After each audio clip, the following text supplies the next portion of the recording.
welcome to our Thanksgiving commentary of Cool Runnings. Yeah, or as Uncle it's also, Buck. Planes, Trains, and Automobiles, right? No, I believe it's automobiles. Uh, Fucking asshole. I'm Andrew Wass. Like Jessica Biel. I'm Jake Plemary. And I'm Jacob McCullough. Yeah, so today we're doing pretty much the only Thanksgiving movie that's widely known. So, no Thanksgiving commentary next year. I guess we'll do like Uncle Buck or something to fill in the void. We have 2 more years of Thanksgiving commentaries. We can do Freebirds next year, and we can do the original Spider-Man the year after, and then we will have to take November off for all future years. There we go. Isn't there that Thanksgiving movie? Oh, I don't think we need to do that one. I think that's actually a Hanukkah film. So yeah, this is the classic John Hughes movie. Doesn't really have any Brat Pack people in it. Well, there's Ferris Bueller's Dad. Oh yeah, but There it is. I think this and like Uncle Buck and The Great Outdoors are like my favorite John Hughes movies. I go for like something more. I love The No Great one cares. Outdoors. Yeah, that's a that was family fun favorite. That and Uncle Buck flopped though. Like though people hated those, and Baby's Dad was my favorite movie for years. So what do I know about John Hughes? I guess. Well, he wrote Flubber.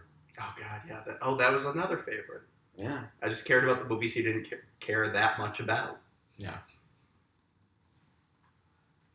Apparently, the first draft of this movie was written in 3 days. Wow. He did that a lot. Like Home Yeah. Alone was written in like 2 days. Like that is crazy. The man is like a writing machine.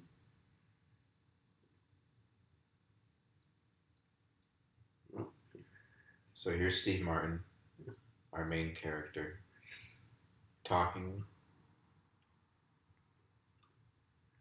Being a jerk, as it could be described, or a insert other Steve Martin movie title here. Looney Tunes Back in Action. I actually for years thought that was Martin Short playing the bad guy. It wasn't until high school that I rewatched. I'm like, oh, that's Steve Martin actually. It's hard to recognize him in that one. Fair. All right, so we're less than 5 minutes in, and we're already talking about Looney Tunes Back in Action. I think a lot of people anticipated that. I thought that was Dana Carvey and Looney. Oh no, that was Steve Martin. It looks like Dana Carvey, though, right? Yeah. It's weird makeup. It's like they gave him the Dana Carvey makeup job. Now, something interesting about this scene, Kevin Bacon's cameo. The year after this movie came out, Kevin Bacon would appear in another John Hughes movie, She's Having a Baby, which a lot of people say, well, was this his character from that movie? And I think that's just like people wanting to look for stuff that's like not there because, okay, what is, Uncle Buck also in this? Is, his character also, when he's not selling shower ring curtains, does he also like play polka band? He's like Kevin Bacon. Had him on the set. Let's just reuse him. Kevin Bacon was in Footloose. My school did a musical version of Footloose. I don't know why. Who did you play? No, I wasn't in it. I watched it. For a sec, I thought your whole point was just that he was in Footloose. No. I was like, yeah, that's true. It just reminded me, hey, my college put on a Footloose musical. They had to buy the rights to that. I don't know how much it cost. Anyway. That's why the TFA majors didn't go to Toronto that year. Now, going back to the Kevin Bacon thing, where people say, oh, is this his character? Later in the movie, and I'll point it out, Steve Martin's wife is like falling asleep, and the TV's playing in the background, and they have a clip from that movie playing on the TV. So I want to know that this essentially establishes that She's Having a Baby is a real movie in this universe. So that means somewhere in this universe, John Hughes exists as a writer. So, and that was actually Kevin Bacon in real life. Yeah, I would assume so. Yeah, like that's Kevin Bacon playing himself. And he just really, really did not like Flatliners. This was before Flatliners. Thank you, Jake. Well, gotta get your facts right. What year was Flatliners? I think like 91 or something. Yeah, this was 88, I think. Yeah. Or 87. It's like a jazzy soundtrack. I mean, I can't hear it because it's on mute.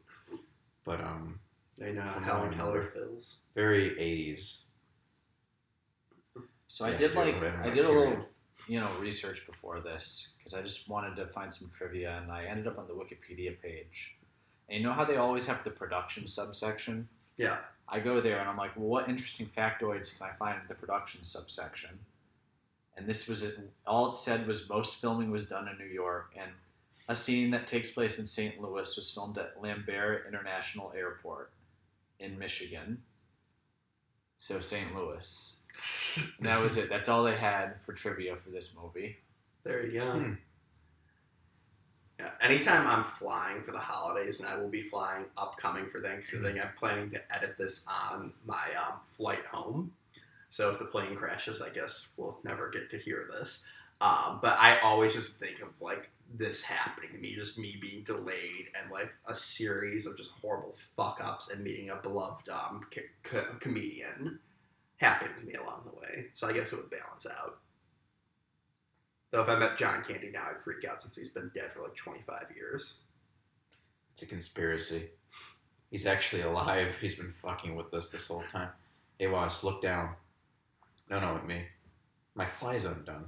Oh God. I wonder what would have happened to John Candy if he was, if he was still around. Like, do you think he ever would have done like a Bill Murray thing and like transitioned into more I think serious so. roles? Because I could see that. He was really good in JFK, and like in Great Outdoors, like yeah, he does have a lot of pratfalls, but he was pretty much the straight guy for that movie. He is. Yeah, he's like a great example of a straight guy who's still just as funny as the more outlandish character, which is saying something because it's not always like that. Usually the straight guy is just the straight guy, is like the anchor.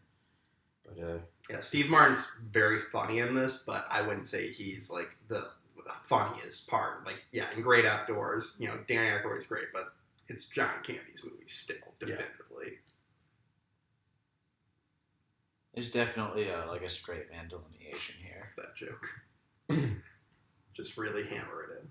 Also, the Canadian Mounted, that if that's not the name of the Canadian themed porno, it should be. And in fact, tune in next week when we all make the Canadian Mounted, starting the three of us. And then record a commentary track on it. Now, right at this point, when we're bending Jake over, And there's still more trivia on Wikipedia about that film than there is for Planes, Trains, and Automobiles. I guess you'd play the Canadian Wasp because you're the closest to Canada. Originally. You're not that much further. I think you might be further north than I am. We're going to put up a You map. can pass as Canadian. I'm going to put up a map right now of New York State for where we're all from and just put dots on the map where we each are from. So you will get information for us. So now you just have to look up each of our last names in those respective towns and just start dialing numbers and asking for our parents and ask if they're proud of us. Yeah, I know Wass's social security number. Let me tell you. It's 718 You just need to give 974. I can't say the last 4. Yeah. You're just going to give out someone's... 6932. You're just giving out someone else's social security number now. Wasp, your social security number has an extra number in it. Oh no, that means I'm special. I also want to know, did people like in the 80s still wear like hats like this? He looks like a businessman out of like the 60s. Like he looks like he was just told JFK was shot, which is appropriate because we're recording this on November 22nd, the anniversary of the Kennedy assassination. Oh. Huh. It's my dad's birthday. It's easy for me to remember. Oh, okay. What year was he born? 1960, so he was 3 years old when Kennedy was shot. Oh. Yeah, I was going through old home movies that my grandmother took of like various birthdays, and she never labeled them. I was able to tell which year was 1963 because all the adults looked very sad. But anyways, back to Planes, Trains, and Automobiles. I just love how we're watching this, and everyone looks like a nightmare. Oh, do we know what that is? That footage there? Superman? That was the model plane from Airplane. I was gonna say that kind of looked Oh. familiar. Yeah, that was the exterior in the airplane. There is the same plane from the movie Airplane. Plane. Oh, there's the guy from the old guy who was in like every like 80s and 90s movie ever. He was in Home Alone. He's the old guy who Kevin's mom is trying to bargain with to get on a flight back home. He's the guy who's like, Oh, that you know, guy. Oh yeah. she's got plenty of earrings, the dangly kinds. Oh yeah. Then she coerces him into the bathroom. Yeah. That's how she gets her way home.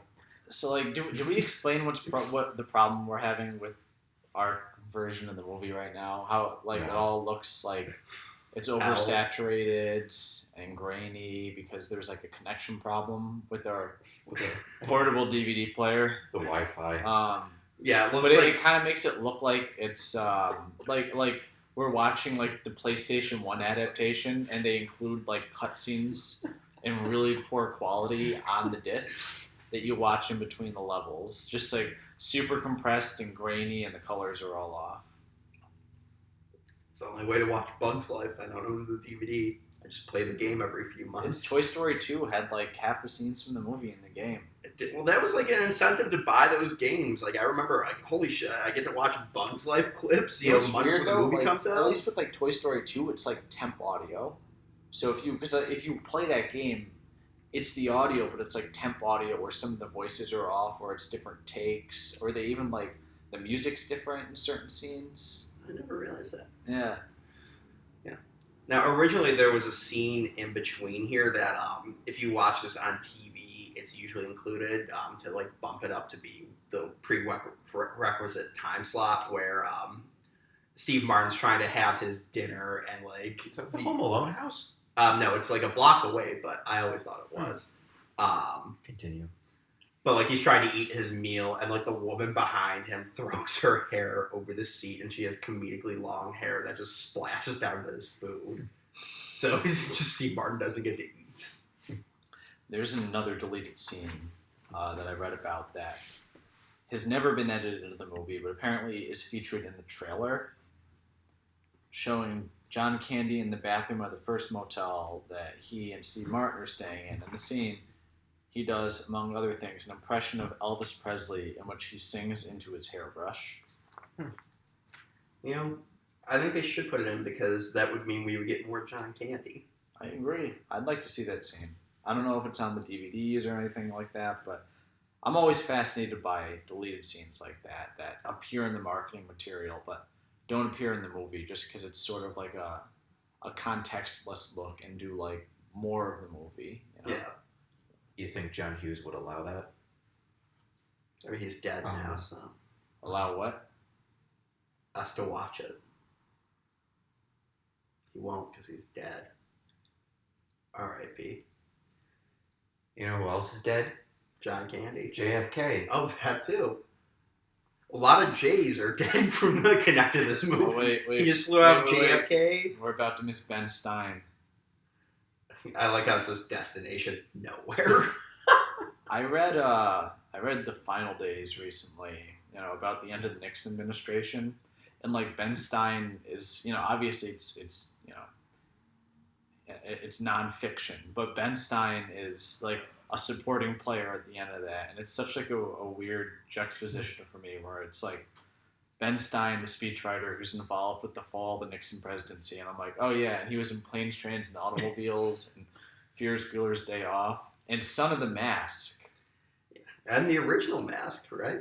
Wasn't he in that one too? He's like What? he's in the original Mask. Yeah, he does the TV show because I remember them saying he's the only returning character from like the original movie. Like even the dog was different. Oh my God, there's an original Mask? I thought it was just Son of the Mask. I thought there was a Jamie Kennedy franchise. You know, I saw that movie in theaters, Son of the Mask. Wait, can you give us a first-hand testimonial about seeing Son of the Mask in theaters? I just did. It was either... You want to know how? I was at my friend's place when it came out, 2005, I think, 2004. And, and they brought the whole family and everything. And they had, he had a sister and everything, and we had two choices because of Winn-Dixie or Son of the Mask, and we sure as shit wasn't gonna watch because of Winn-Dixie, so we chose Son of the Mask. But in hindsight, we should have gone with because of Winn-Dixie. How many other people were in the theater? I think. Oh God, I don't remember for sure, but maybe a few. I didn't quite comprehend just how bad that movie was. well, or its reputation. It was just like, oh yeah, we're seeing a movie, and yeah, that movie was kind of a blur. I remember sitting in the theater watching and then walking out and not really thinking much of it, but then years later realizing this was terrible. Well, the first time I ever watched something,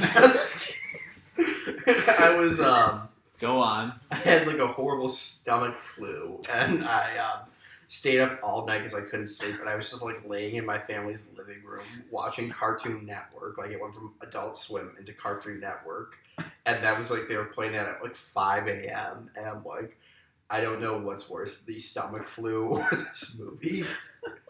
Oh, fun fact! Apparently, this motel recently in March of this year, the new owner of it was arrested for like prostitution, like rings in his hotel. God. So, yeah. Wait, really? Where'd you find that out? Well, that was on IMDb. You did Wikipedia. I did the True Movie trivia website. But, let's not get off topic here. So the first time I saw Son of the Mask, Yeah. I rented it on DVD after the fact, and I knew it didn't get good reviews, but I didn't anticipate how bad it would end up being. I honestly, very disturbing storyline. The idea that he basically, like, conceived this kid in, like, a blacked out stupor, and as a result, it's going to have, like, these godlike powers, and the kid just wants to use the powers to basically ruin Jamie Kennedy's life. I think there's a lot of really disturbing implications to It's an Oedipus complex movie. He wants to be with his mother constantly and kill his father. No, I watch that and I see a horror movie. I find it deeply disturbing in a weird way. You can call it a terrible movie, and it is, but it's found like some kind of existential horror beneath the surface that I don't think it truly understood the consequence of. But yeah. So, yeah, I think the cool thing about Son of the Mask now, now we're going into the first time. What happened to Jamie Kennedy? I think that messed up his career big time. Yeah. Did anyone watch Family Guy last week? Because they made a whole joke about Jamie Kennedy and Pauly Shore disappearing after the 90s. Oh. I hope you enjoy the neighbors' conversations that you're probably hearing right now. They're also talking about Son of the Mask. The whole apartment's buzzing. You may not know it, but Steve Martin and John Campion also talking about Son of the Mask. Boy, I love that Son of the Mask. Me too. Yeah, great movie. Oh. No, I'll go watch it by myself. Our next commentary will not be Son of the Mask, but we will talk about it during it as well. No, if you want to hear us talk about planes, trains, and automobiles, watch the Son of the Mask commentary. Did you see the water droplets on him? It looked like nitroglycerin. Look, it looks like he's like showering in nitroglycerin. Yeah. I feel like I'm watching like a weird 90s TV movie, and it's not helped by the fact that like it's in full screen right now. How great would that have been if it was like the girlfriend from like Uncle Buck, like just really connect every. He's looking at a promotional still of the Goldbergs.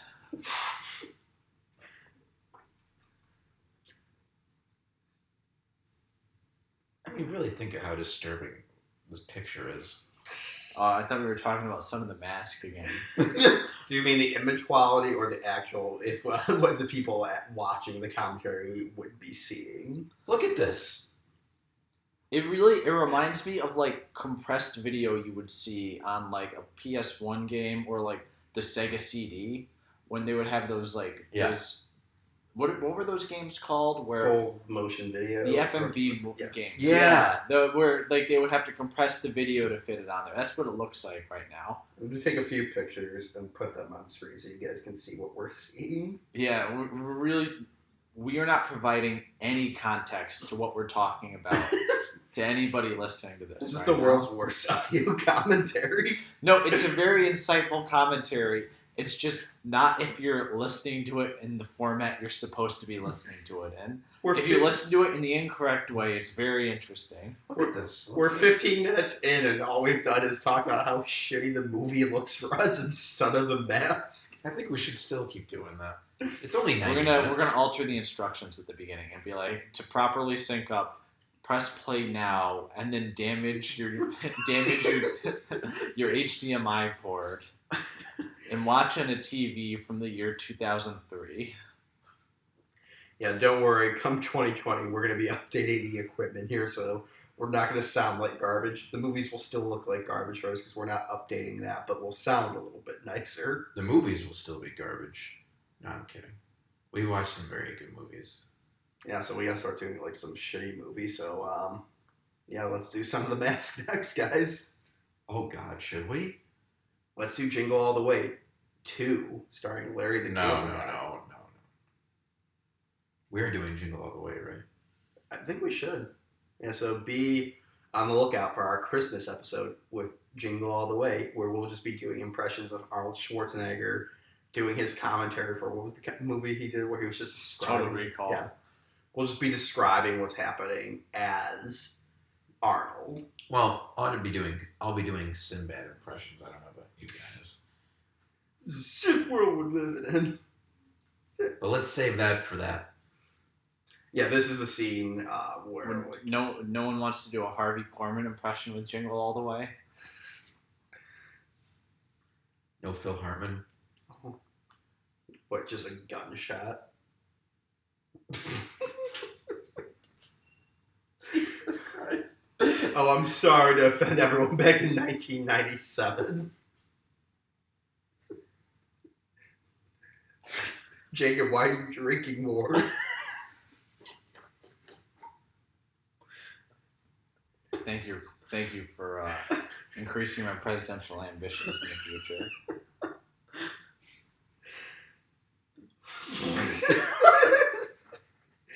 See how Steve Martin looks in this scene? Now, I'm not saying that's comparable to my face right now. But I can't even see his face. that's only because my face isn't horribly grainy and deep red right now, like our purple. video quality is. It looks like a nightmare. This is terrible. What are we doing?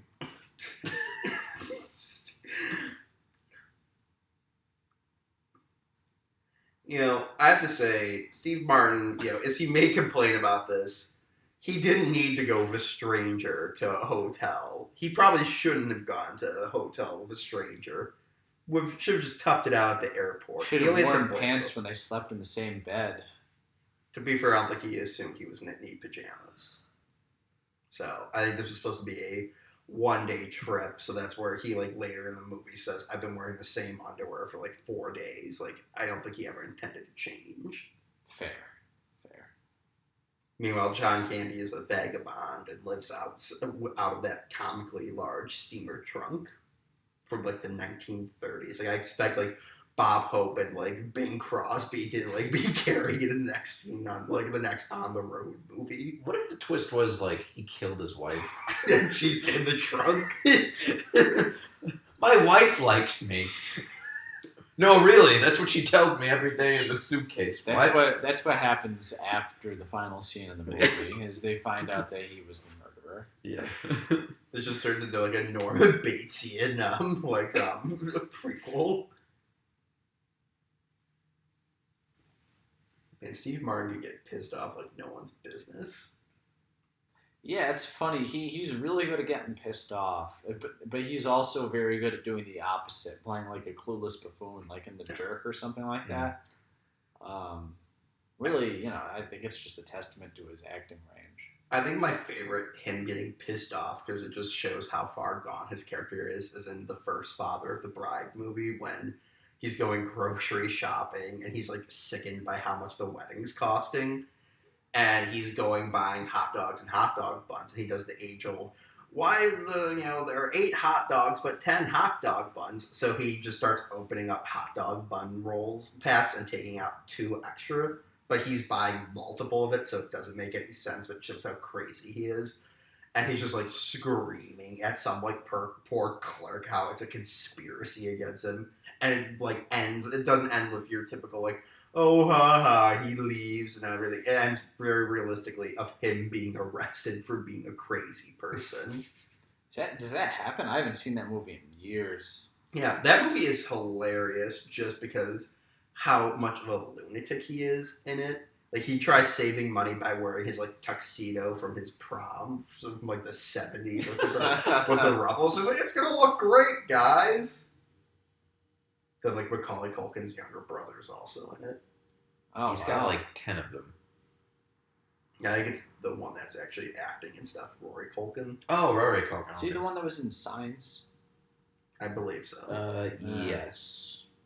Then that might not have been him, because that was earlier. I don't know. Yeah, there's like fucking 50 Culkins. Yeah, it's like finding a new Culkin is like finding something in the cupboard that you haven't seen. They're always there, and you didn't know it. Who's the one in Succession right now? I think that might be Rory Culkin. I don't think that is. By the way, I do have to say, going back to Planes, Trains, and Automobiles, I do really like how this script is structured, because in any other movie, this fight where it's like, I like me, my wife likes me, my customers like me, this would have been the final blow up in like Act 3. End of Act 2. Or end of Act 2 leading to Act 3, and we're only like, what, 20 minutes into the movie? Yeah, I know. Yeah, they keep fighting throughout it, but it's like the real emotional gut punch, and I think it's important because as terrible as an experience this turns out for Steve Martin through the rest of it, when a lot, like a sane man would be just like, fuck it, I'm giving up, I think it does lead into an importantness of him realizing, okay, I'm kind of being an asshole here. You know, this guy is annoying, but he is being a very generous person. Maybe I should lighten up. So it's very interesting how we do that.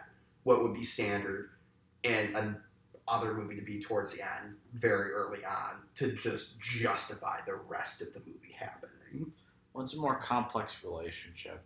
Like, the fact that they get to this point this early in the film, it really goes to show you how deep they're willing to go into, you know, the brief but complicated relationship these two have, while also, on the same token, really goes to show just the autonomy shift between the two of them as the film goes on, where they go from hating each other to kind of feeling bad to getting along to hating each other again. In that regard, you know, the writing is very commendable. By the way, Rory Culkin was in Signs. I'm looking to see if he was in. He was also in Scream 4 to see if he was not in The Father of the Bride, so that was a different one. But Kieran Culkin is in Succession. Yeah. Ah, gotcha. But yeah, there were a billion of those Culkins. Word? Oh, hold on. We're on the part where John Candy has his fingers up Steve Martin's ass. Apparently, the 20th anniversary DVD was called "Those Aren't Pillows Special Edition." To reference this scene. Yeah, remember when comedy DVDs would do that, like the "Don't Call Me Shirley" edition. That's the version I have. Yeah. Really? Yeah, the double secret probation version of Animal House. Huh. This is an early 2000s thing, I assume. Yeah, well, I think I'm trying to think. All those movies were put out. I don't think they were all put out by the same studio. So I think it might have just been a trend that one of them did it to justify the new DVD, and they all picked up on it. Yeah. I like actually the Animal House DVD has a very interesting special feature where they got like pretty much the entire cast to come back, as that movie ends with what happened to the characters afterwards, like it was a real thing. So they shoot a follow-up, like, where are the members of Omega and Delta House now? And they like follow around the actors and like just decide where they are. So like Hoover became like the district attorney of LA and like helped prosecute like the OJ case. Like just weird shit like that. And it's great. much like the giant underwear here. That's gonna be my cover photo for Thanksgiving. Who directed this? It wasn't John Hughes, was it? I know he wrote it. He might have. I think we would be prepared for this.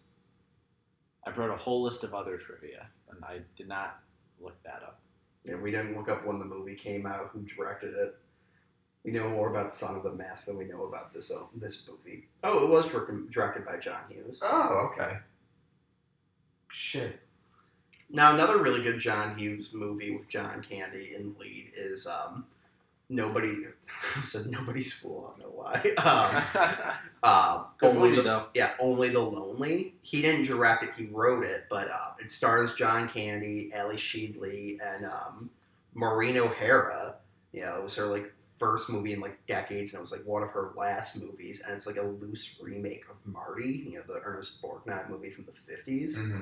And it's actually like a really touching like romance between the affable but obviously very overweight John Candy, who is a mama's boy, lives at home with his very overbearing mother, and the like 20 years younger Ali Sheedley, who is very quiet and socially awkward. It's just like a very touching rom-com, and it's going back to what we said about John Candy, branching out how he lived. Again, a lot of comedy in there for his character, but he gives a pretty sobering performance of like a guy just trying to make it his way in the world of love in it. And that's why I was thinking, like, if he'd, not passed away, unfortunately, what would his career have looked like? Would he become more like a prestigious actor, in part because his comedic roles became so iconic, but also because he clearly is a very good actor just in his own right?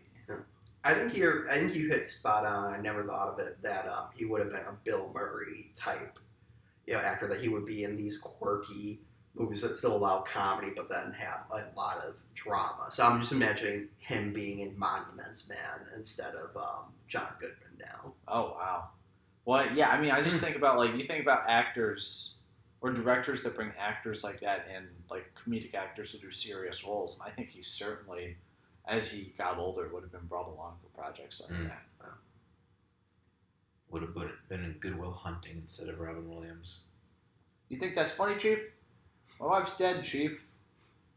It's real sad,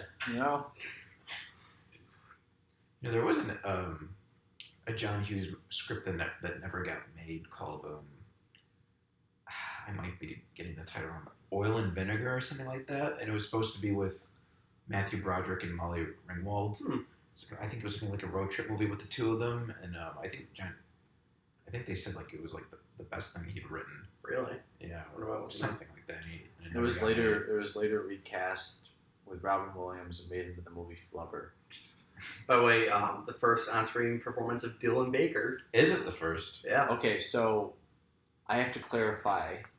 This is the first film credited on-screen film with Dylan Baker, but he appeared in one other movie before this, but was not credited, and that movie was Ishtar with Warren Beatty and Dustin Hoffman. Oh my god! 3, 2, 1, 3. For a little context, Jake and I dressed up as the characters from Ishtar for Halloween a year ago, and absolutely nobody got besides the reference. me. These men are pawns. Also, Dylan Baker's from Syracuse. Yeah. Yeah. He, my freshman year at Ithaca, he was in someone's thesis film. Like, he was like someone's like nephew went there and like, hey, want to help out on my thesis? Dylan Baker from Spider-Man 2 is going to be in it. Like, that was literally the poster they put around campus.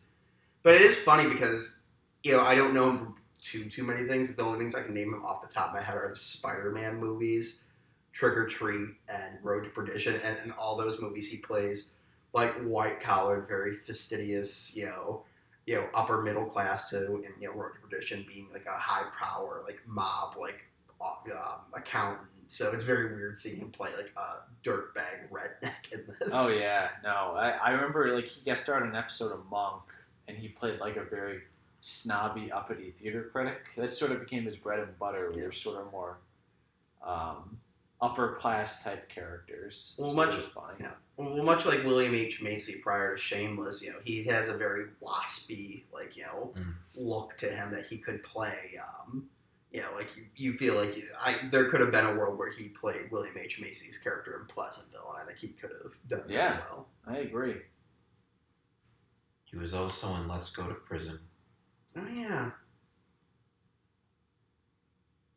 We should do a William H. Macy movie next time.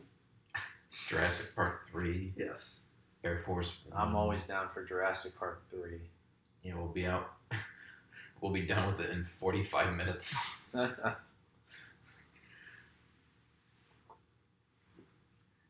had a Jurassic Park 3 Hot Wheels set that was a lot of fun. Really? What was that like? I don't even think it was necessary. I love that. It's simple but great. It was just like a weird station they go until they escape from the I almost said Indominus Rex, whatever the dinosaur they escape from that one.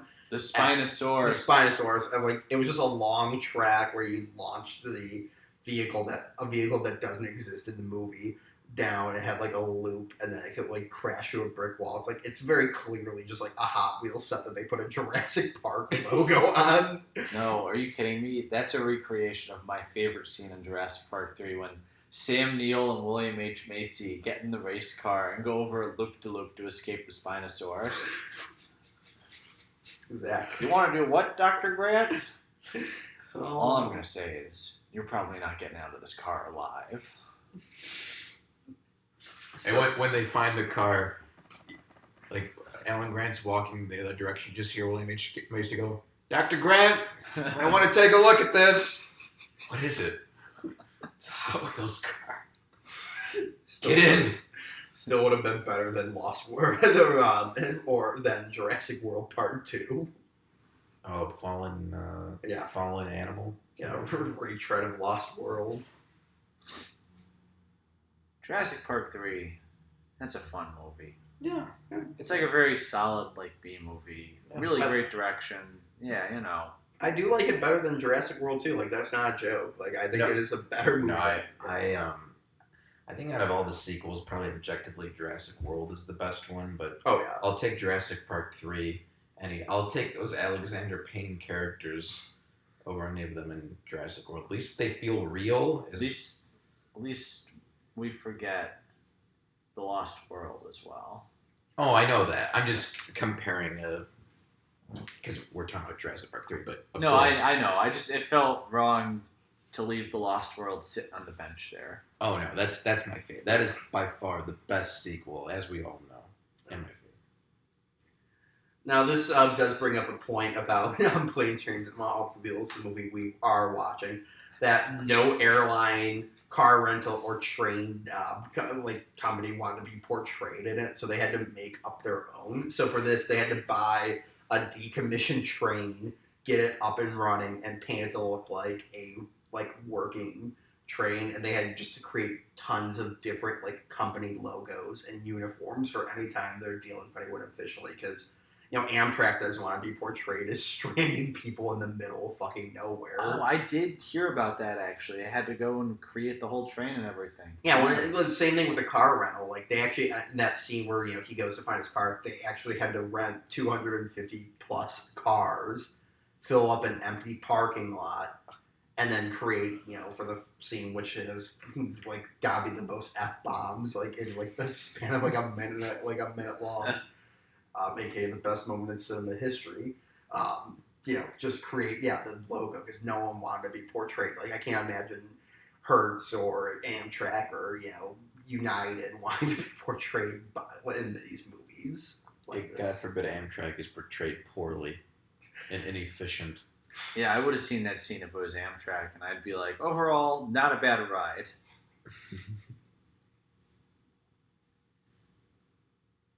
This hellish landscape. It's like a Richard Stanley movie. This is a preview of The Color Out in Space. Yes.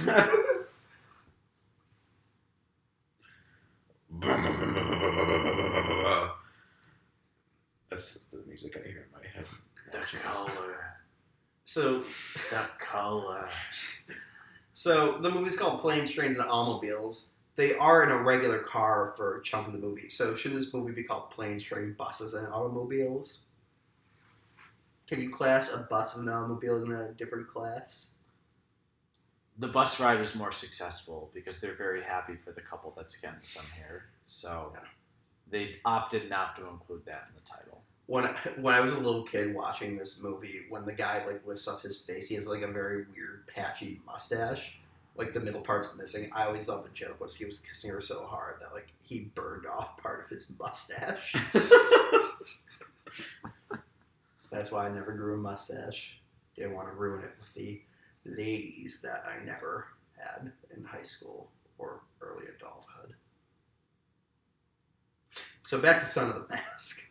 Well, no, I was going to about Steve Martin's hair. Like, what about it? What age did his hair just turn gray? Yeah, the thing, I always just see him in clips from like the early SNL years where it's dark and then it jumps to white. Like it's somewhere in the early to mid '80s, it just changed. So I'm imagining like a poltergeist type scenario. I was gonna say, was he traumatized? Did he wake up and see a ghost? You saw the ghost of John Belushi on the set of SNL one day. Well, hun, I have white hair now. Time to officially go become a problem at Hooters. That's a Family Guy joke. I always think of when the Oscars many years ago, they did like a whole bit about looking for an Oscars host, and then they got to Steve Martin, who hosted before, and he's like, "No thanks, I have to take care of my family," and then it just pulls away to him and his whole family. They all have gray hair. Yo, yeah, credit to Steve Martin. Since he got the gray hair, it was like a trade-off. He's pretty much looked the same age ever since. I know. Like he's like Christopher Lloyd. Yeah, he's just like he just never aged. Well, that's the thing. I sum up like people who have that you age quickly and then just stop aging. Like my great aunt and uncle, like they live to be in their like late 70s, early 80s. They look great for their age. I'm looking at like home movies from the 60s when they're in like their 40s and they look like shit. So it's like 30s and 40s, they look like garbage. They look like old people even back then. As soon as they hit like 50, like, oh, we're golden now. We're going to look the same for the rest of our lives. And I can appreciate that. It was all that broiled meat they ate back then. Nobody told them that till the 80s. Yeah, he was a World War II vet. He was just like, whatever. That was a Sopranos reference to anyone who noticed. I thought you were just making fun of the way our grandparents' generation ate. We're basically only making references that one of us get and the other two just kind of blankly listen to right now.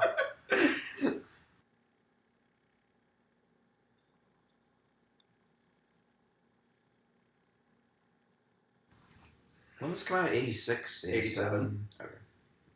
Wait, I thought we determined it was 88. No, 88 was the year that she's having a baby came out. So it's weird that they have the audio from that movie playing in this movie when it wouldn't come out for another year. So it was like this was the equivalent to the end of Iron Man pitching like the Avengers, like the John Hughes cinematic universe. Did John Hughes write Meet the Parents? I don't think so. I was gonna say he wouldn't write that, but he also wrote Flubber and Baby's Day Out. No, I'm kidding. He didn't write it.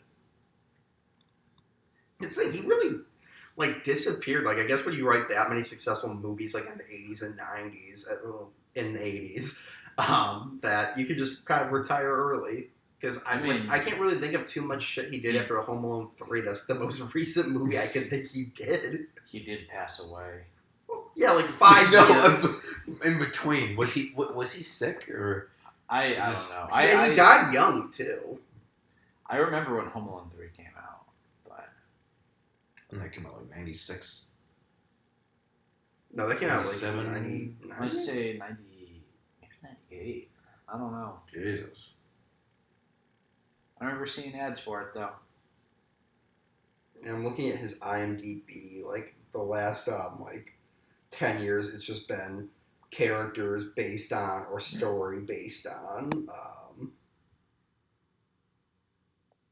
It looks like the last movie he actually wrote was 2001's Just Visiting.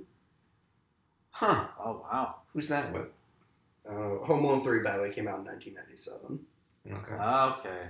That was with Jean Reno, Christina Applegate. Christina Applegate's in Home Alone 3?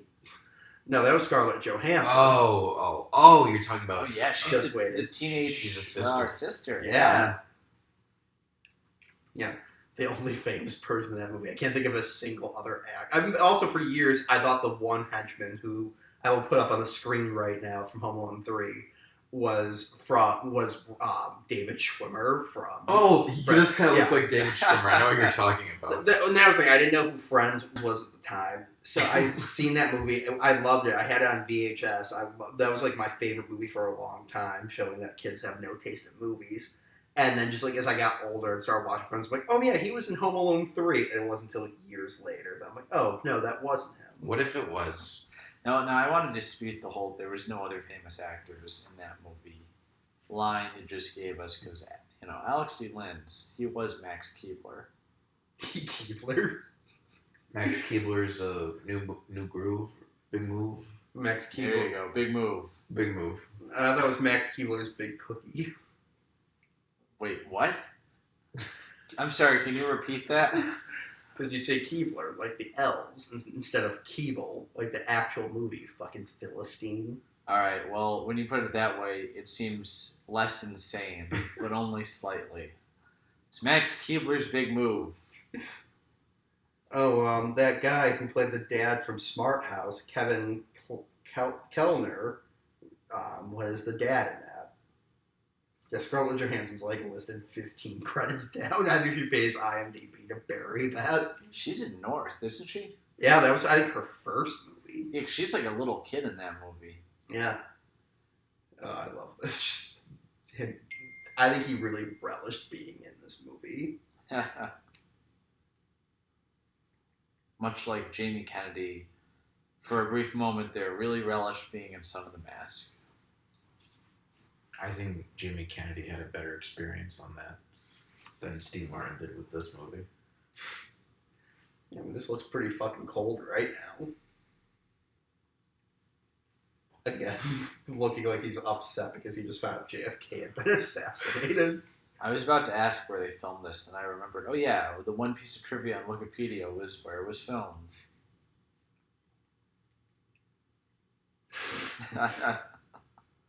Pre 9/11, airport security wasn't that great. That's a great shot. Now, upcoming, this scene, this is the reason why this movie is rated R and not PG-13. Yeah, this is it. Just this one scene. I'm very depressed of that.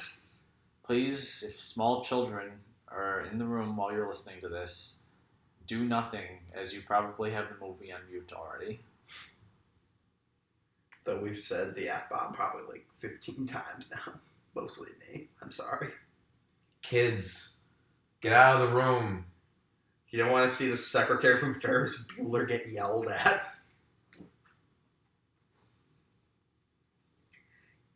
He's a righteous dude. She really helps sell this scene. Like, Oh. Steve Martin's, he's really funny throwing the swear words out, but her reaction, like, that's like the cherry on top. Mhm. That's what really makes it work. Well, especially like the final punchline at the end of it. Yeah, You're absolutely. fucked. And that's like, it's so crazy because every other movie I see her, and she's always like the same bubbly woman like that she is at the beginning part of the scene. So like seeing her with a smug look on her face and drop the F-bomb, it's like, whoa. She seems like your like eccentric aunt who comes around only around the holidays and like, gives you like $1 just to show because you're like, oh, here's $1 to my favorite nephew, and then gives them to every other nephew because you fucking lied to me, Aunt Cheryl. Why would you lie? Sorry. Don't touch me.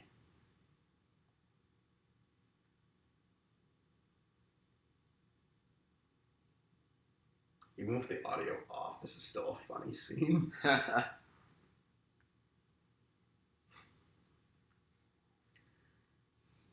This reminds me of the theory that Elvis is in the background of one scene in Home Alone. What? Yeah, there's a theory that Elvis is one alive and two is in the background of a scene. It's the scene where she's actually in Scranton.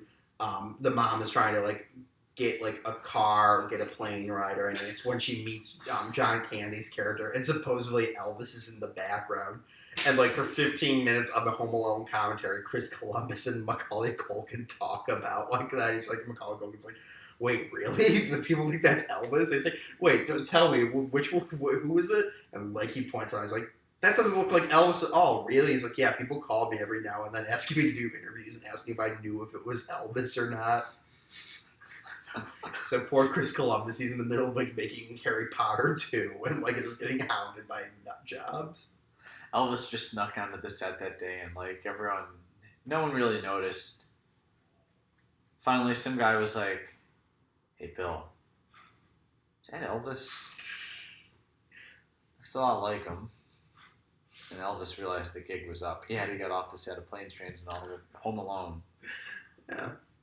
Also, in that scene, people theorize that John Candy's actually the devil because she says, "I would sell my soul to the devil," and you see John Candy in the background turn around exactly at that moment. Like, it's clear it's just meant to be he overheard a death Republican police, but oh yeah, that's a theory. But it lines up very well.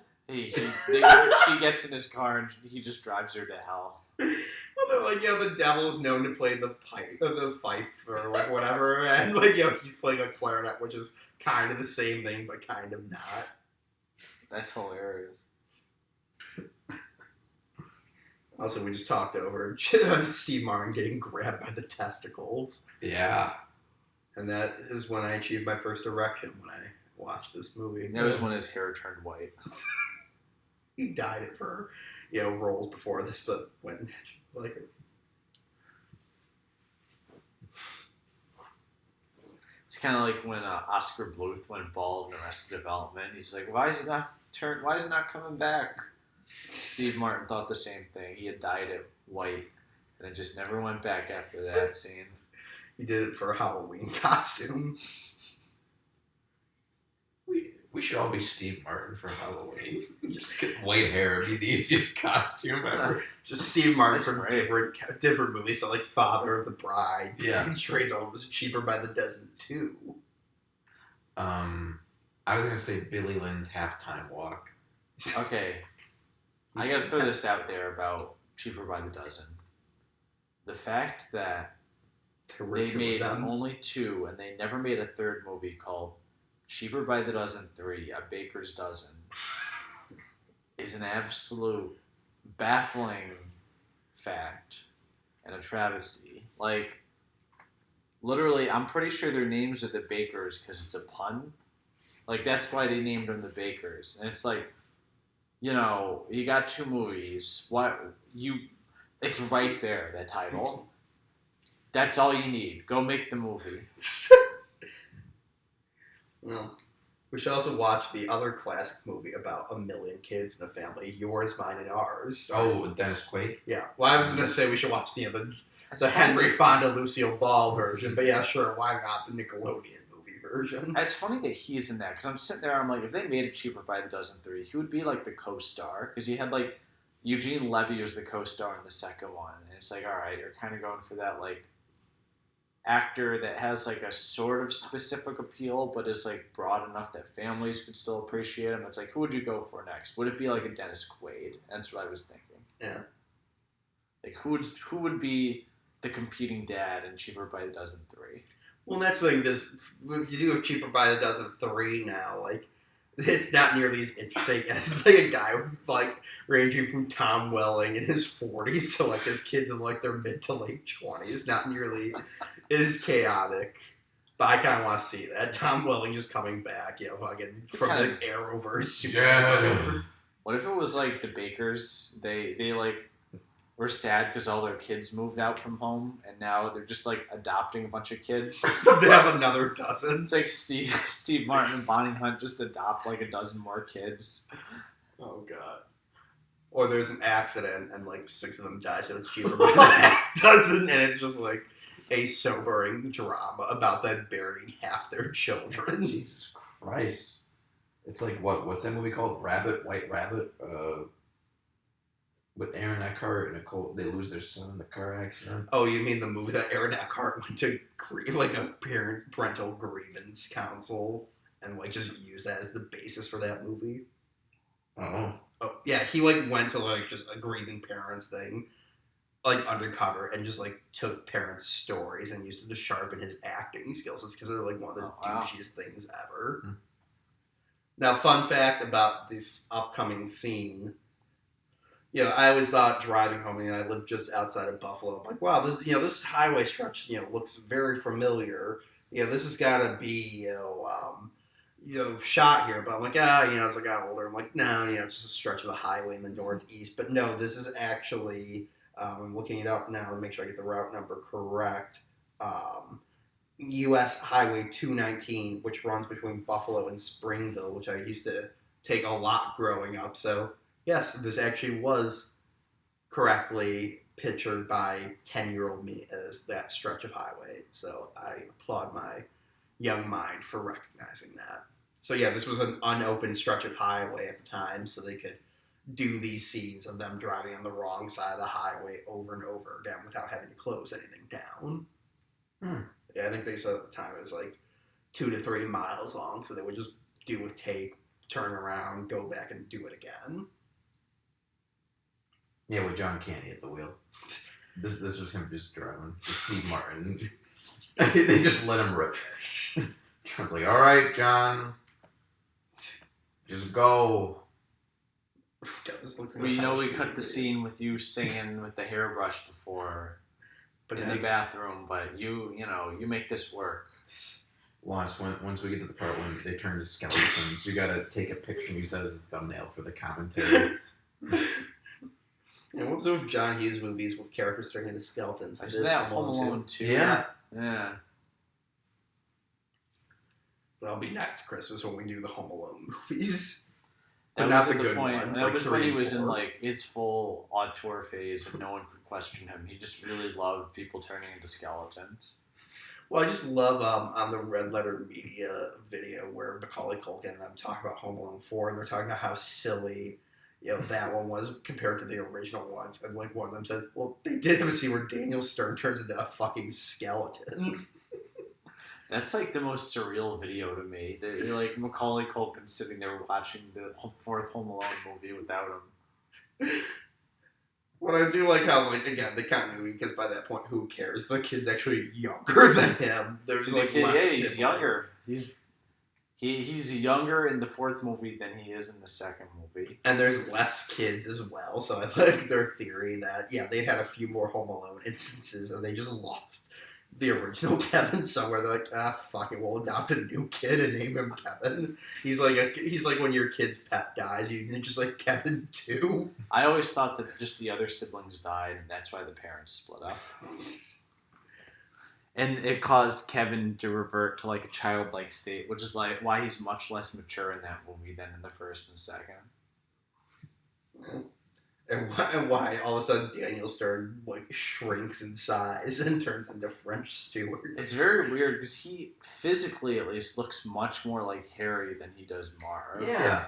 And it's like weird because French Stewart, that movie wasn't exactly asking for like Oscar-winning performances from its actors, but like French Stewart could have done like Joe Pesci. Like he was kind of doing like he had like Joe Pesci. He even acts like more like a conniving sort of like a conniving criminal like Joe Pesci more than Marv. Yeah, well, it's funny because then Missy Pyle, who I forgot was the girlfriend in that, is very much like Marv in the original movies, like dumb, the taller than him.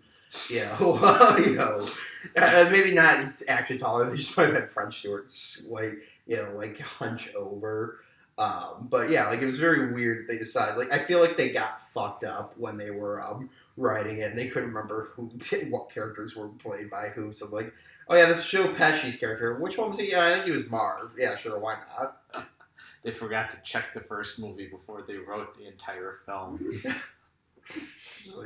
And then at the end, like, oh, should we change it? There's really no references. I'm sorry. Are we watching like some Doomsday Device rising from the ground here? Because hard to tell what's going on.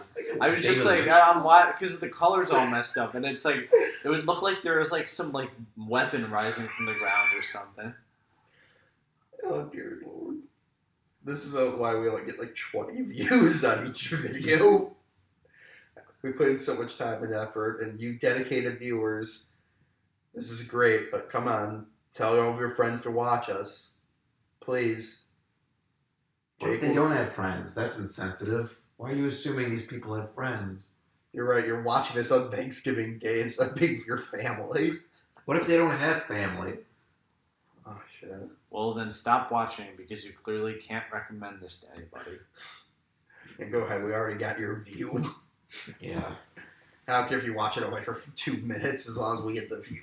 No. We obviously want everybody to watch it. We welcome everyone to listen to us discuss Son of the Mass. Like that.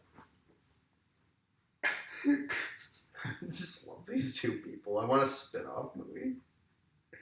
You said I'm going to spit on them. What?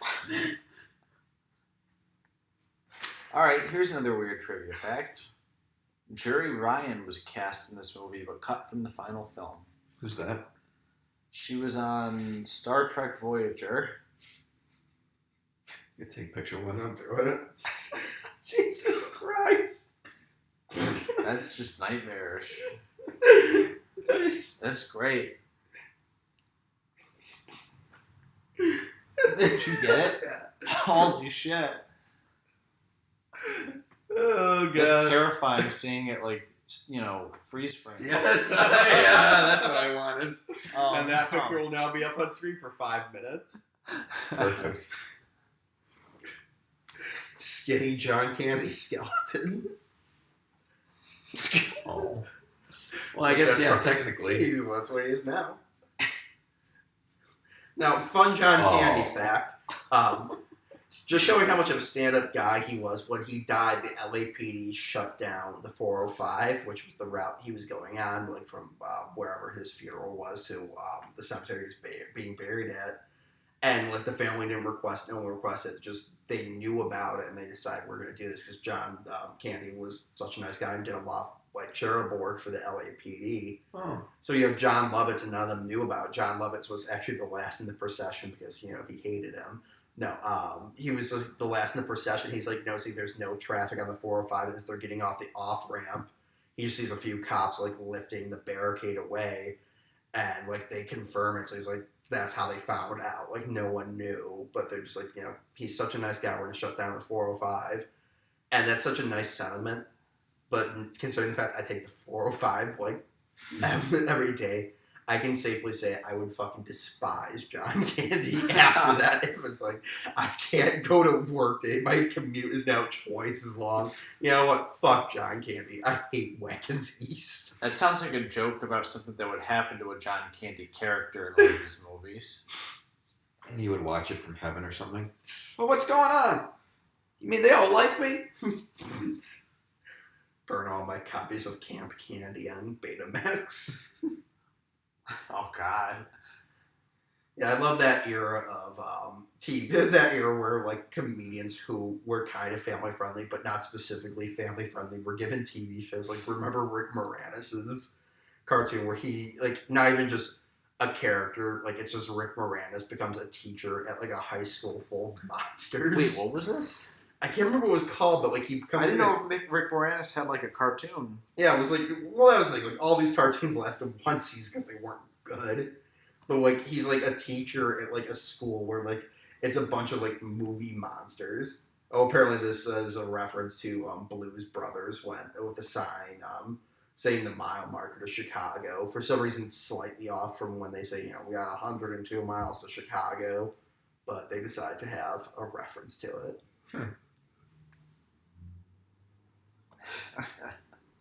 It's also this part of the movie that I start thinking of Tommy Boy, just with all the damage happening to their car. Like I keep forgetting sometimes about those movies, so I expect this is the part where the deers jump out of the car. No Blues Brothers? Yes, Blues Brothers 2000, which will be our next commentary. I've never seen Blues Brothers 2000. I watched it one time; it was not good. Isn't it like 2 hours? Something like that. Oh, we should do Honey, We Shrunk Ourselves. Just go through Rick Moranis' IMDb now. I'm down for that. I remember that. Allison Mack's in it. Oh, Gravedale High. Is she? She's the daughter. Oh my god. Mila Kunis is in it too. Yeah, Mila Kunis. Mila Kunis is just like an extra too, right? She's a very minor character. She has lines, but yeah, she's Yeah. like the popular girl that comes in. Yeah, Two-thirds the way through. Wow. And it's got what's his name? Who's the best friend? The guy from Fatal Attraction. Oh, I know. He was also the like commander on like the Xenon movies. In the what movies? Xenon, you know, like those Disney movies, the Space Girl one. Oh, I don't know. I haven't seen him. That guy's great. He's actually pretty great in Honey, We Shrunk Ourselves. Oh yeah. Like, he gives, like... I remember Jack put it well, that scream that he makes when he realizes he's shrunken. It's like a horrifying, blood-curdling scream. That's, like, very believable. I remember from the commercials. Ray, you shrunk us. You shrunk us! I will murder you! Or something like that. Yeah. I actually had the Hot Wheel from that. Like the VHS we had came with that. It was like I remember it was like just taped the top of it. And I had it for years and then I lost it. So it's probably some collector's item now. You know, it's funny, until I rewatched it a couple years ago, I didn't know, like, with, like, the magazine and everything. As a kid, you don't know, like, what the hell it's about. But now it's like, oh, they think he's reading pornography. Yeah. Those made for Disney. I love this part. Great physical comedy. But yeah, those so like they kind of cared a little bit on that one. Like I forgot like that was a made for like that was the direct-to-video first one. live action direct to video thing I think that they did. Yeah, probably. Dean Cundy directed it. Oh yeah. Oh my god, did he? He did. Wait. You just blew my mind. Yeah. Dean Cundy directed Honey, We Shrunk Ourselves. Yeah. Holy crap. Wow. Yep. Yeah, no, it's interesting because, you know, I almost think of it comparable to, like, streaming stuff now, where it's like, DTV was probably, like, they were testing the waters to see if that could become sort of, like, equivalent to the theatrical experience, but that never happened with that. You even look at, you know, Disney became infamous for its direct-to-DVD sequels, but the initial couple that they pumped out were actually quite good, and then it just all went downhill from there. You think Honey, We Shrunk Ourselves, or Honey, I Shrunk the Kids is going to be like a TV show now on Disney Plus? Well, they already had the TV show back in the early 2000s with Peter Scolari. Yeah, I remember that. Oh my god. I remember watching that back in the day. Yeah, I loved it. Peter Scolari played Zelensky. He played the wife, actually. I get that. I get the reference. Yeah. No, but there's actually a joke in at one point. Like they did a parody of the Outer Limits episode that like Sandcrawler is the one with Beau Bridges. It was like the first episode where they get like aliens who build like sandcastles and like they build like a sandcastle with Beau Bridges' face, and like it's like sea monkeys or something like that, and they have a line. Hold on. Do we recognize that guy? I was just looking at him. I'm like, the color's all distorted, but he looks vaguely familiar. You don't know where he's from? I want to say, well, I gotta see his face. I know it. Is that the lawyer? Yeah. That's the lawyer from Jurassic Park. I think this is Gennaro. This is him too. But yeah, so they build like a sandcastle of Rick Moranis' face, and everyone but Peter Scolari's character knows who Rick Moranis is, and they have a line saying, "Rick Moranis, he's the best thing to come from Canada." And as like a little kid, I'm like, wait, what? Why are they making that joke, like forgetting that Rick Moranis had been in the movies? And it's like, oh, well, there you go. But anyways, back to Son of the Mask. Wait, hold on. That was a pretty funny show. Yeah. Well, they had a series of movies where they go back in time and they go to the Old West and like they do the "What's your name?" He just says Clint Eastwood, and everyone looks at him weird, and like his family looks at him weird. And he's like, "Hey, come on, Marty got to do it in the third one, meaning Back to the Future 3." It's like, God. man, you're referencing a movie that at that point was like 10 years old from a competing movie studio. I was going to ask if Honey, We Shrunk Ourselves is... I mean, Honey, We Shrunk the Kids is universal. No.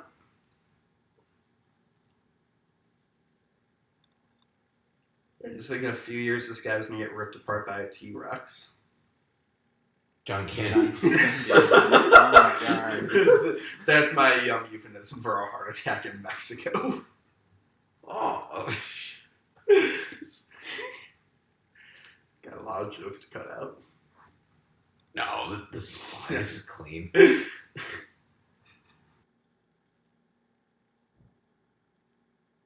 Alicia Silverstone's gonna take all this out of context to make you guys look terrible. Wait, what? Wait for it. Alicia Silverstone as a news reporter. Oh, It's gonna take this all out of context to make you guys look terrible. Is she I in think this? Coolsville sucks. Oh. Scooby Doo 2 Monsters Unleashed reference. I did not say that. It was totally out of context. You're trying to make it look like I think Coolsville sucks. As we're talking about this like very emotional scene where John Candy is gonna freeze to death.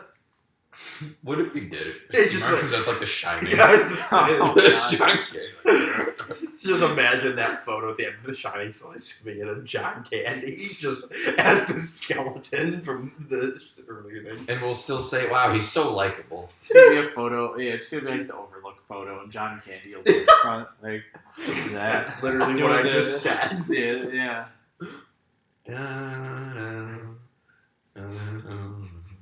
Again, goes to show that how great he is. Yeah, he could have murdered. I almost called him Cat Stevens. Cat Stevens? Shit. Jack Scatman Crothers, I mean. Oh. He could have murdered Scatman Crothers. so we still Scatman want him- Stevens. Yeah. Can you imagine Cat Stevens as Dick Halloran. Halloran? Let us pray to Allah. Doc? It's a wild world out there, Danny. Get that shining. Oh, that looks Oh, terrifying. so Look at that. Ugh.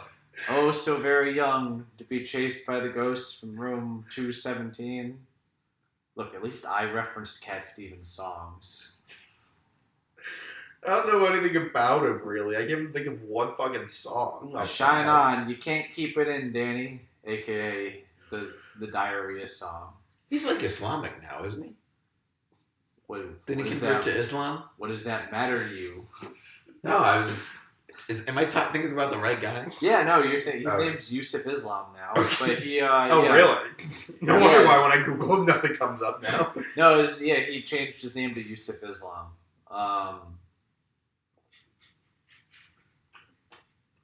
No, Wild World, oh, very young. I can't keep it in, aka, the poop song. Father, Son, a lot of great songs from Cat Stevens. Oh, Father's Son. What a great song. That's in Guardians of the Galaxy too. Yes, it is. No, but back to this movie, though. I do like... And sorry, one last thing. He did the soundtrack to Harold and Maude. He did. Yeah, Great that, soundtrack. okay, that's why. Okay. Yeah. No, that's fine. Settle down. That's the only. If you wanna be free, Take it easy. I'm not going to sing Cat Stevens music on the commentary No, excuse me, track. Yusuf Islam.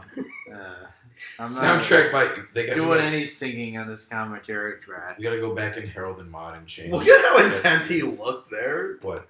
With John Candy, like, as he's bringing up his wife. Like, this could work as the choice that he did murder his wife in reality. Well, getting serious here, this is like a great example of how you do a character reveal structurally. Yeah. I know I'm diving into this a little early, but, this is a thing where it's not so much like a twist that is hinted at. It's not hinted at, but it makes perfect sense from a character perspective. Yeah. It's not a shocking out of nowhere left turn when that is revealed. When that happens, you go, of course that's what, his story is. That makes perfect sense for why this character is that way. Yeah, well, and... It's such a great example when you hide information about a character from someone, because it's not like you don't understand John Candy before that. You do, or at least you think you do, but you come to understand him even more as a result of it. Yeah. Well, it's like the old iceberg analogy. Like, right now we're seeing, like, the 10% of him above water. And then, like, short, like, when we get that, we get the full picture. Because there are plenty of, like, subtle hints, when he gets off the plane, he's like, you called your wife, I called the hotel and all that. It's like, oh yeah, married men, we always call our wife as soon as we get off the plane. But hinting like, okay, he doesn't have anyone to call here, and like, oh, I haven't been home in years. It's just like little moments, like you said, you don't immediately the first time watching it. That's like the most overt moment when he has that look on his face, and even then, that could be interpreted as the same thing Steve Martin's going through of just missing his wife. Yeah, and it's like it's a thing where you understand the character even without the full context of him. Whereas a weaker movie would just have him be acting weird, and you'd constantly be questioning why he's acting weird, because they would be hinting at some sort of backstory that they're keeping hidden from you. They'd be hiding the info. Where here, you don't really ever question it. It's just who he is, as a character. That's the character. And then when the reveal happens at the end, then you realize, oh, of course, that's the scenario. That's the backstory to this guy, because he's acting this way. It's really, this is sort of, for me, the proverbial example of how you do the hat trick with writing. Yeah. Another great example is Man Who Shot Liberty Valance. Oh, great movie. That ending. Yeah. It's like that's how you do a twist, I feel like. I know the movie's many Like decades 60 old, years. but like it's worth watching because like that's how you do it. By the way, I'd like here It's a similar thing. real Yes. quick here, they commit all this crime. Like they're like, we have to leave, but if you pay attention, you can see like they're still following the law of turning their turn signals on when they leave the driveway. I feel like that was in the script. That was just like whoever was driving thought it would be funny. Like, oh yeah, those turn signals still work at this car. That would be a funny thing. And they're just like, we'll leave that in. But yeah, at this point of Tommy Boy, this is when they start singing Karen Carpenter, Superstar, I think. Oh, okay.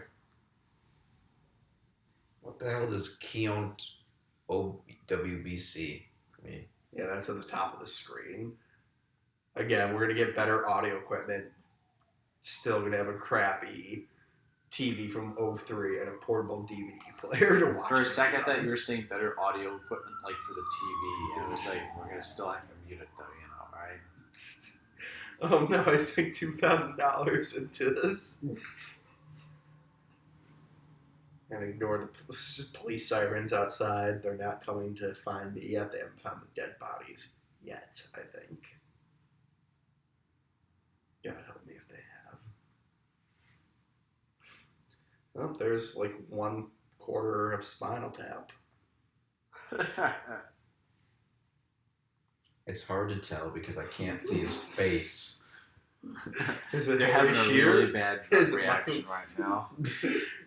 Oh! Yeah, he's also the best Perry White. We can all agree on that, right, guys? This is how you watch this movie in the same state of mind that Spinal Tap is in. And I'm sorry, Perry White. Wait, which was he? Perry White? Yeah, in Smallville. John Candy was in Smallville. Yes. Huh? Yeah. Yeah, no, they had him in like 3 episodes. Like the first episode, he's like a disgraced drunken reporter who sees Clark Kent save the day, and he now starts putting himself in more and more precarious situations so he can catch Clark saving him, so he can become like a great reporter again. Oh, wow, maybe he'll be in Crisis on Infinite Earths. Maybe. You know who's not going to be in it? Allison Mack. Yeah. They're coming for her right now. Her cult was situated, if I'm not mistaken, I think it was situated in like upstate New York. Yeah. In like Albany, I want to say. Oh, jeez. Yeah, no, it was like in like mid-central like New York. It was very. Yeah. Now that was like a thing when I saw like Allison Mack trending on Twitter. I'm like, oh, what does she do? I haven't heard from her in a while. Oh no. She was my first ever celebrity crush. So that Was she? Yeah. You know how to pick him, Was. Was is gonna cut nothing out of this commentary except that line he just said about his celebrity crush there. You know, listen, I really liked Honey, We Shrunk Ourselves a lot growing up.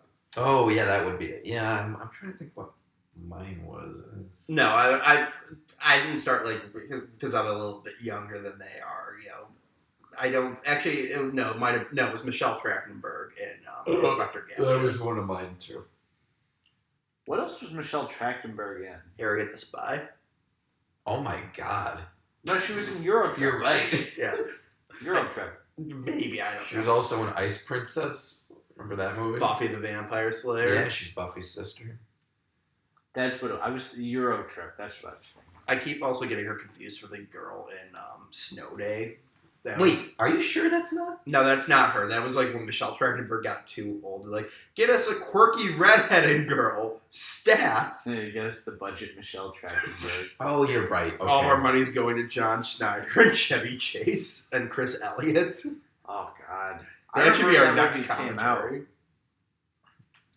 Yeah, that was a good movie, and that takes place in Syracuse, so very nearby us as well, originally. Before global warming ravaged upstate New York, very innocent times when Chevy Chase was still just a normal comedic actor and No one hated him. an elderly maniac.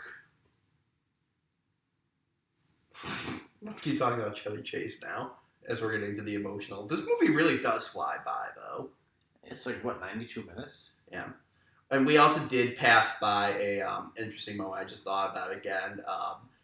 When he gets that truck for him and he's talking about, he's like, we have to sit in the back, and the driver's a little squirrely. He's got a black eye, and it's never been, like, I guess, confirmed, but there was apparently originally a scene where he has to beg the guy to, like, let them on. He gets punched in the face for it, but they're like, we don't need that.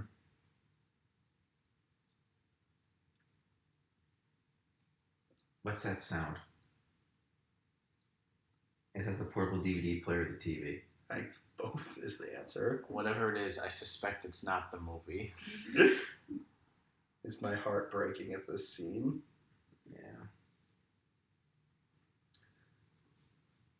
Oh, R.I.P. John Candy. You guys want to wake up early tomorrow and go to his, like, grave and leave flowers? Where's he buried? Somewhere in L.A. Somewhere? In a potter's field or something? You make it so. There's like fucking 15 famous cemeteries in this. Yeah, I'm going to Glendale tomorrow, so I'm just going to go to that cemetery. I'll go around and find Jimmy Stewart's grave, I guess. Alright. You guys want me to dig Jimmy Stewart up while I'm down there? Yeah, please. I mean, it'll probably just be like a suit and tie. Just a A skeleton. three-piece suit. Oh, there's the white-haired family of Steve Martin. With the older brother. We should have mentioned it. The older brother the only brother from Mrs. Doubtfire. That was him. Oh, wow. It is him, yeah. Also in Boy Meets World.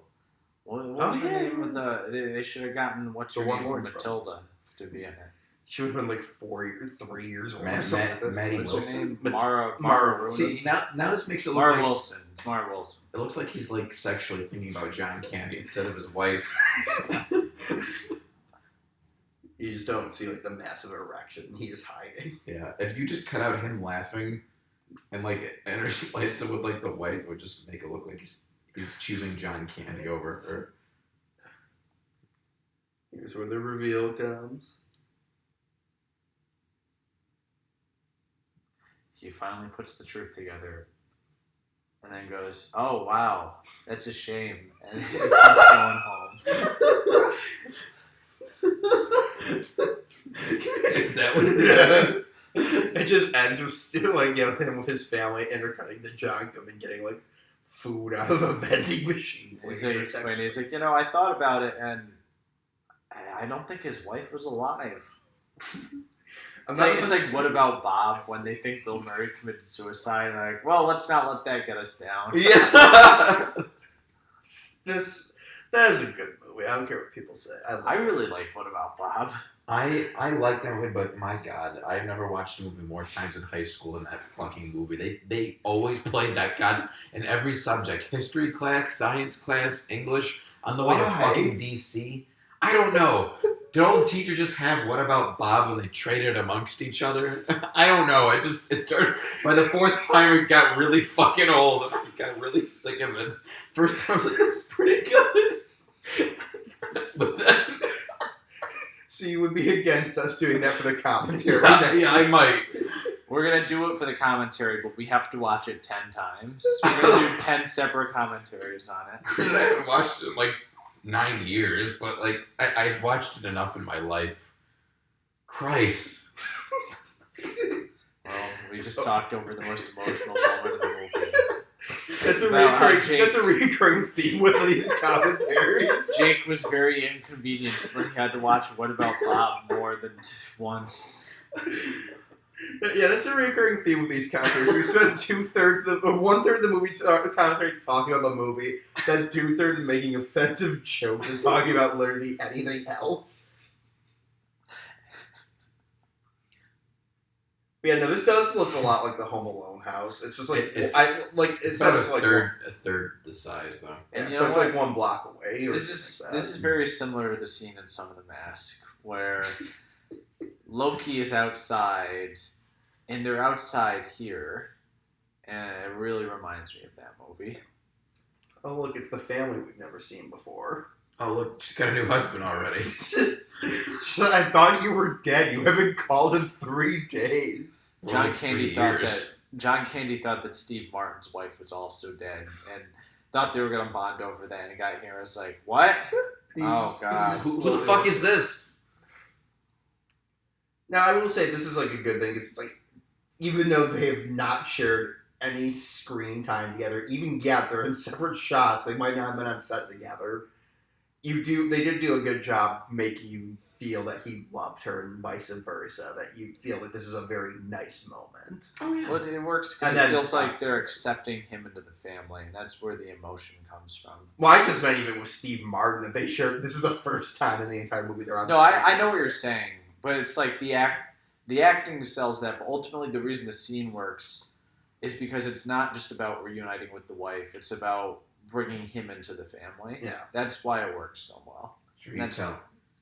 Are you telling me, Jacob, it's about family? Good night, everybody. And I'm telling you, I've only seen one Fast and Furious movie. All right. Here's his O face coming up. Oh. R.I.P. John Candy. Oh, look how that faded out. We apologize again. Yeah, so 1/3 was about Son of the Mask, 1/3 was about the movie, and then the rest of it was talking about how shitty the version we watched looked. Which technically is about the movie, so that's 2/3 movie. Wait, Michael McKean was in this? He was the guy from Spinal Tap like 5 minutes ago. Oh! What, you think it was freaking Harry Shearer? Wait, he was Perry White? Yeah. Michael McKean. That's actually pretty good casting. Well, he's married to Annette O'Toole, who played Martha Kent. Michael McKean is married. No, Warren Beatty is now married to Annette Bening. That's Annette O'Toole. Oh, okay. Huh. I think it's Annette Bening. No. Sorry. No, yeah, they've been married together for a long time. But Annette Bening and Warren Beatty. And Michael McKean and Annette O'Toole. Yeah, I also love, for one episode of Boy Meets World, the two of them played Topanga's parents. And it was just very weird to be, like, they would recast her parents, like, every fucking time they appeared. So, like, Peter O'Tork from the Monkees played her father once, and then they played their parents. And then the very next episode, they were played by different actors. It's like, what? You couldn't keep it consistent for 2 weeks in a row? Probably couldn't afford them. Tarquin. Her name is Tarquin Gotch. Interesting. Tarquin. At least it's Louis Fabre. It's a weird name. Yeah, Louis Fabre. Yeah, I don't know how I feel about that. If you want to get that reference, watch any of our Scooby-Doo commentaries. He's the guy who did the music for those movies, and we've just had a running joke for just, I don't know why we've decided to make a joke about that, but we do. Yeah, why him? Was there a reason? I don't know. You have an opinion on this one, Jake? No. No, I don't. Well, we'll have to ponder that then. Yeah. All right, everybody. Soundtrack album available. Have a happy Thanksgiving. Well, hold on. We gotta watch this scene after the credits. Oh, yeah. Oh, where John Candy is revealed to be the murderer. It's just a shot of, like, the dining room. Everyone's dead except for him. He's just covered in blood. And he's just talking to his dead wife. All right, I did it like you said, hon. I killed them all. All right, now we can go. He just walks out of the house. Real nice people. Really liked him. He's just singing the Flintstones to himself as he walks out.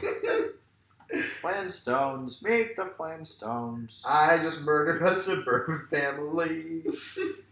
He's singing it like a Cat Stevens song. Oh, Flintstones, won't you meet the Flintstones? Steve Martin's hair designed by. So what? Just giving By an act of God.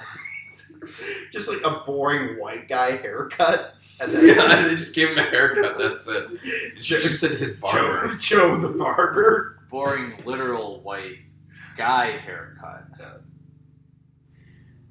All right. Wow, credits are short. Yeah. No wall of text like you get today. Yeah.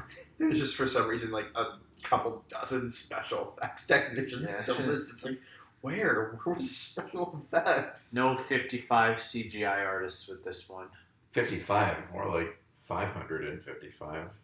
Well, that's when you get to the visual effects artists. Oh, okay.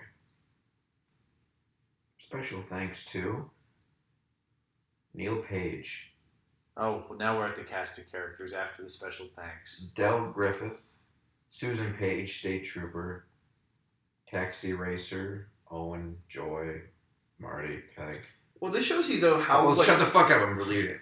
Little Neo, Car Run, you made me skip. Martin, Motel Thief, Gus, Marie. Go ahead. Owen's wife, Wait. Candace. It's Bill Irwin. I assume that's not related to Bill Irwin from, like, Legion, right? And How the Grinch Stole Christmas? I don't know. In Interstellar? You keep saying the names. All right, Ross, go ahead. What do you want to say? Can't remember now. Oh, What was I saying? we should watch The Phantom. Yeah. I love that movie. I'm Oh. probably going to watch it before I go to sleep tonight. I was going to say, though this shows you, like, you know. No, I lost it again. God damn it, Jake! You and your fucking Phantom. All right, everybody. Wait. Yeah, remember the character we saw for 2 seconds at the beginning, and they made a joke about how indecisive he was? This is what we're going out on, folks. Did you even listen through the commentary for this? Did you just shut us off? All right, everybody. Happy Thanksgiving. And, See you for the Christmas reviews. Until then, we hope, we hope your life is more long-lived than Jamie Kennedy's career. Or at least long-lived enough that you'll be able to hear the next commentary track. Good night, everybody.